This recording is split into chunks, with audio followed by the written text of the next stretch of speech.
आप देख रहे हैं HP 24/7। मैं हूं आपके साथ परी शर्मा। शुरुआत करते हैं बड़ी खबर से, जो है धर्मशाला से, जहां पर धर्मशाला इंटरनेशनल क्रिकेट स्टेडियम में 22 अक्टूबर को इंडिया और न्यूजीलैंड के मध्य खेले जाने वाले मैच को लेकर शुक्रवार को स्पेशल विमान के जरिए टीम इंडिया के खिलाड़ी 1:45 पर कांगड़ा हवाई अड्डे पर पहुंचे। हवाई अड्डे पर पहुंचने पर टीम इंडिया का ढोल नगाड़ों के साथ स्वागत किया गया। वहीं HPCA के अधिकारी द्वारा धर्मशाला पहुंचने पर टीम इंडिया के खिलाड़ियों का हिमाचली संस्कृति से भी स्वागत किया गया। इसके बाद टीम इंडिया के खिलाड़ियों को कड़ी सुरक्षा व्यवस्था के तहत धर्मशाला पहुंचाया गया। कांगड़ा हवाई अड्डे पर आज अपने फेवरेट स्टार को देखने के लिए लोगों का भी हुजूम लगा रहा।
लोग 1 बजे के करीब ही कांगड़ा हवाई अड्डे पर पहुंच गए थे ताकि उन्हें अपने क्रिकेट स्टार की झलक देखने को मिल सके। वहीं पुलिस प्रशासन की ओर से खिलाड़ियों की सुरक्षा में कोई चूक न हो, इसको लेकर पहले ही अतिरिक्त पुलिस बल की तैनाती कर दी गई थी। वहीं लोग भी टीम इंडिया के खिलाड़ियों को देखकर काफी उत्साहित थे। वहीं टीम इंडिया के खिलाड़ी कल धर्मशाला के क्रिकेट स्टेडियम में वार्म अप और नेट प्रैक्टिस में भाग लेते हुए नजर आएंगे। आपको बताते चले कि टीम इंडिया और न्यूजीलैंड की टीम ने अभी तक वर्ल्ड कप की सीरीज में एक भी मैच नहीं हारा है और दोनों टीमें भी वर्ल्ड कप के पॉइंट टेबल पर नंबर 1 और नंबर 2 पर बनी हुई हैं। वहीं धर्मशाला में आयोजित होने वाला वनडे वर्ल्ड कप का यह मैच भी काफी दिलचस्प होने वाला है, क्योंकि दोनों ही टीमों के खिलाड़ी अपने जीत के क्रम को जारी रखने के मकसद से मैदान में उतरेंगे। भारतीय टीम का स्वागत जो है वो यहाँ के स्थानीय लोगों ने और हिमाचल प्रदेश क्रिकेट संघ के पदाधिकारियों ने यहाँ पे किया है। और पिछला मुकाबला जो है वो पिछले कल जीत करके पुणे से आज टीम सीधे यहाँ पे पहुँची है। 22 तारीख को भारत और न्यूजीलैंड का मुकाबला यहाँ पे होगा और हम उम्मीद करते हैं भारतीय होने के नाते भी कि भारत का ये मुकाबला अच्छा जाएगा और भारतीय टीम इसमें विजयी होगी और उनके स्वागत में किसी तरह की कमी ना रहे, इसका पूरा ख्याल जो है वो हिमाचल प्रदेश क्रिकेट संघ ने रखा है और आने वाले समय में दर्शकों को अच्छी सुविधाएं मिलें, इसके ऊपर भी पूरा ध्यान जो है वो क्रिकेट संघ का रहेगा। धर्मशाला के लिए कितना महत्वपूर्ण मानते हैं? बहुत महत्वपूर्ण है। धर्मशाला के लिए विश्व कप के मैचेस मिलना जो है वो अपने आप में एक बहुत महत्वपूर्ण है और उसमें विशेषकर भारत का मैच यहाँ पे आना, क्योंकि भारत की टीम का प्रदर्शन को देखते हुए भी और निश्चित तौर पे जो भारतीय होने के नाते यहाँ के लोगों का भी एक भारतीय टीम के प्रति लगाव है और उनको देखने के लिए, उनको गेम देखने के लिए भी इस तरह से पूरा माहौल जो है वो क्रिकेट में ही जो है वो धर्मशाला में और हिमाचल प्रदेश में इस समय बना।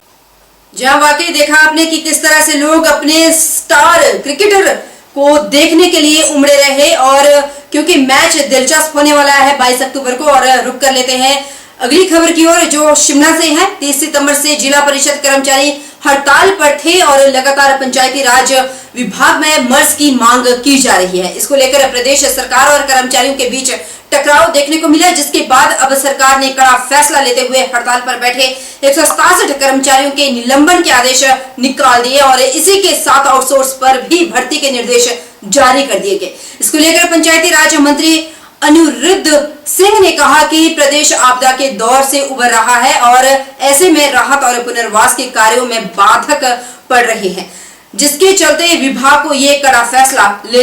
पंचायती राज मंत्री अनिरुद्ध सिंह ने कहा कि लंबे समय से ये कर्मचारी हड़ताल पर थे और सरकार इन कर्मचारियों की मांगों को लेकर गंभीर है। उन्होंने कहा कि पहला कदम उठाते हुए सरकार ने इन्हें स्टेट क्वार्टर में लाने का काम किया और उनकी बाकी मांगों को लेकर भी सरकार चिंतित है, लेकिन प्रदेश आपदा के दौर से जूझ रहा है और वर्तमान में ये स्थिति नहीं है कि इन कर्मचारियों को सभी बेनिफिट दिए जा सके। ऐसे में डिपार्टमेंट ने कड़ा फैसला लेते हुए हड़ताल पर बैठे 167 कर्मचारियों के निलंबन के आदेश जारी कर दिए हैं और साथ ही आउटसोर्स पर 1 साल के लिए कर्मचारियों को रखने की प्रक्रिया को भी शुरू करने को कहा गया। इस दौरान अनिरुद्ध सिंह ने कहा कि उन्हें ज्ञात हुआ है कि कुछ लोग वापस ज्वाइन करने की इच्छा जता रहे हैं, तो सरकार उनका स्वागत करती है। इस मौके पर अनिरुद्ध सिंह ने हड़ताल पर बैठे और कर्मचारियों से भी हड़ताल खत्म करने की अपील की। अभी ये उचित समय नहीं है। पहला कदम जो है स्टेट कैडर करके पहला कदम हमने उठाया है, पर ये अडिग हैं कुछ लोग और इसके पीछे जो है कुछ भाजपा के लोग भी जो है इनको उकसाने में पीछे नहीं हट रहे हैं, जिनकी बातों में वो आ रहे हैं। और मैं समझता हूँ और हमने हमेशा निवेदन ये करा है कि कुछ समय आप रुक जाइए और आपके ऊपर हम भी गंभीर हैं, सरकार भी गंभीर है। कांग्रेस हमेशा जो है कर्मचारियों के हित में खड़ी है हमेशा से और बेनिफिट जो भी दिया आज तक वो कांग्रेस सरकार नहीं दी। जो मर्जर की बात है वो भी कांग्रेस सरकार बिल्कुल गंभीर है। माननीय मुख्यमंत्री, माननीय उप मुख्यमंत्री, पूरी कैबिनेट और सभी एमएलए उनके प्रति संवेदनशील हैं। इनको मर्ज करना चाहिए और इनकी डिमांड्स पे भी जो है वर्कआउट करना चाहिए और इनको थोड़ा फाइनेंशियल बेनिफिट भी देना चाहिए, परंतु अभी स्टेट की हालत ऐसी नहीं है जो इमीडिएटली हम कर पाए। लोगों के काम रुके हैं, इसी कदम से जो है यही देखते हुए जो है एक कड़ा फैसला डिपार्टमेंट को जो है लेना पड़ा है हमारे को और आउटसोर्स की भर्ती जो है इमीडिएटली सैंक्शन करके हम लोग आउटसोर्स पे रखने जा रहे हैं।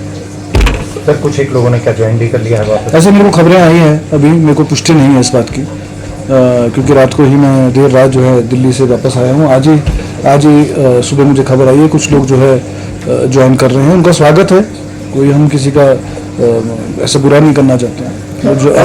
मेरा सबसे अनुरोध ये है आपके माध्यम से सभी जिला परिषद के कर्मियों से मेरा अनुरोध है, निवेदन भी है, वो अपनी ड्यूटीज ज्वाइन करें और गंभीरता पूर्वक जो है सरकार उनकी डिमांड्स के ऊपर विचार करेगी।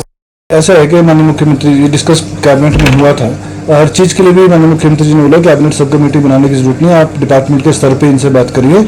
और मुझे सभी मंत्रियों से भी बात हुई है, सभी एमएलए के सीपीएस के भी मुझे फ़ोन आते हैं, सभी जिला परिषद कर्मी एमएलएज और सीपीएस और मिनिस्टर से मिल रहे हैं इस विषय को लेके और हमने पूरा भरोसा भी दिलाया है कि आपका जो डिमांड्स हैं वो अवश्य जो है हम लोग पूरी करेंगे, लेकिन ये उचित समय नहीं है, आप लोग जो है वापस ड्यूटीज ज्वाइन करें।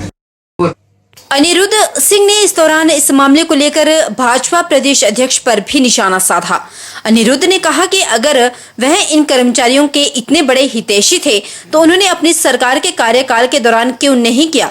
इस दौरान अनिरुद्ध सिंह ने करुणामूलक आधार पर लगे कर्मचारियों के बहाने भी भाजपा प्रदेश अध्यक्ष पर निशाना साधा। भाजपा के अध्यक्ष हैं, मैं उनसे बोलना चाहूँगा अपने टर्म में कर लेते। आपको ज़्यादा अगर संवेदना ज़्यादा अगर आपको हितैषी है आप एम्प्लॉयज़ के, तो आप अपने टाइम में कर लेते। तब तो करुणामूलधार वालों को भी आपने सड़क के ऊपर बिठाया, जिला परिषद कर्मियों को भी आपने सड़क के ऊपर बिठाया, अन्य कर्मचारियों को भी आपने सड़क के ऊपर बैठने को मजबूर किया। तो ये कथनी और करनी में भाजपा के बहुत फर्क है और मैं उनको सलाह ये दूंगा कि अपने काम से मतलब रखें अगर करना होता तो आप अपने समय में जो आपने झूठ बोल के जो है एरियर नहीं एम्प्लॉयज़ का दिया था, 50-50 हज़ार दिए, उसके अलावा 11,000 करोड़ रुपए एरियर जो आप छोड़ के गए हैं, अगर आप इतने हितैषी होते तो वो दे के जाते।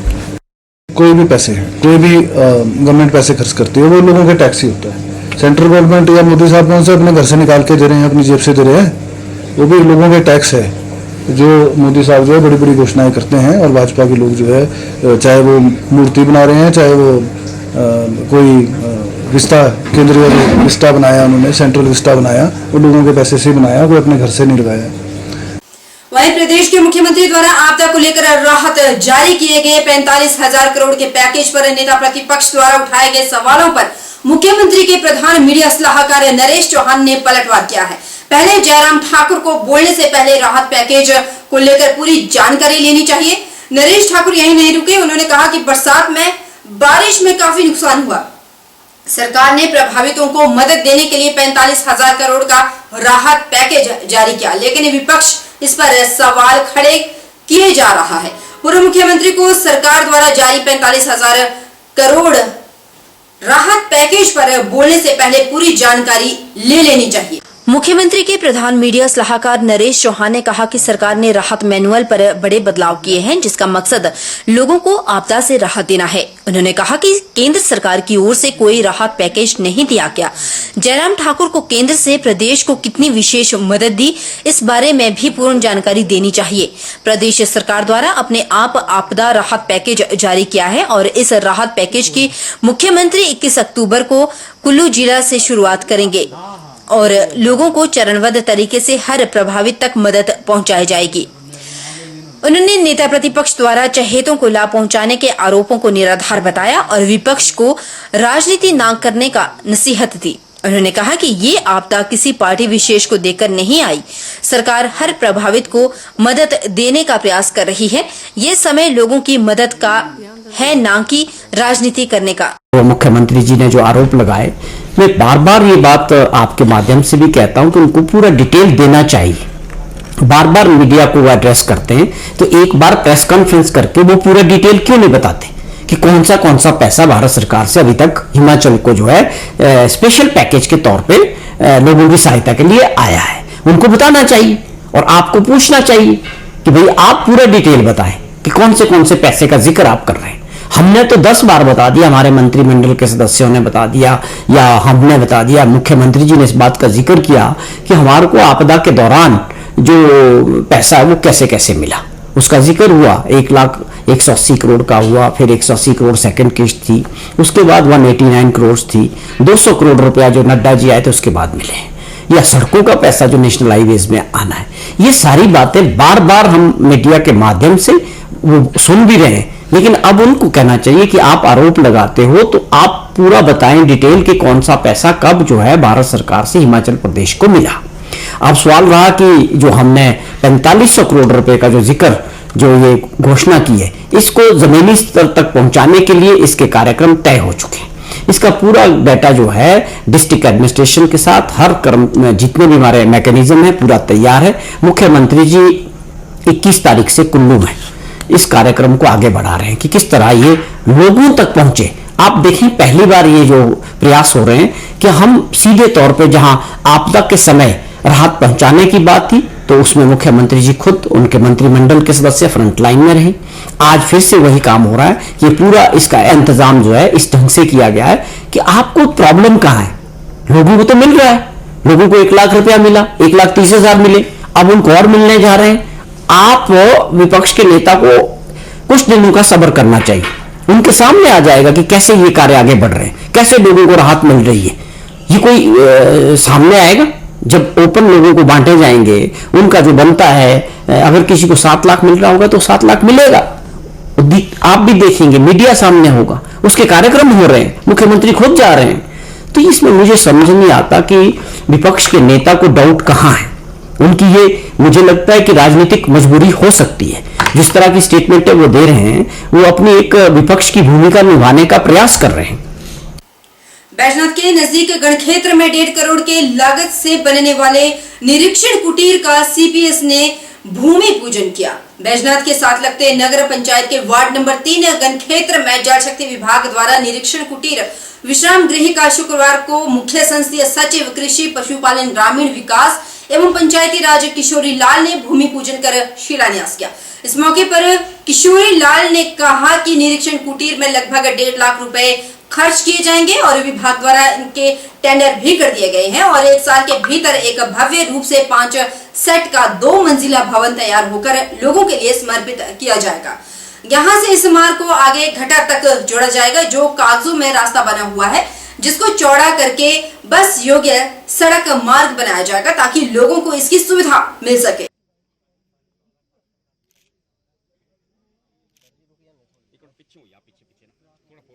एक साल के अंदर अंदर इसका निर्माण जो है पूरा हो जाएगा और जनता को समर्पित किया जाएगा। और दूसरी, यहाँ से जो सड़क है हम बाया वाईनाग होके जाते थे, वहाँ डेंजर मोड़ है।